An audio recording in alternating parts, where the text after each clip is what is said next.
一家子果咳嗽是最严重的一个，有过咽喉炎的朋友都很清楚，只要躺下就猛咳的症状真的让人无法形容。今天就用橙子分享一款止咳化痰的好方法，食材家家都有。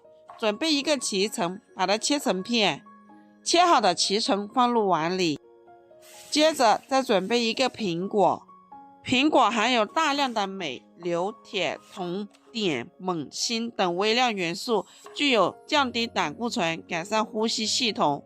接着再准备一个雪梨，雪梨可以养阴清热、润肺生津、清热解毒、降火退热、利尿滋肾等等。然后把这些食材全部放入锅里，加入适量清水，煮10分钟。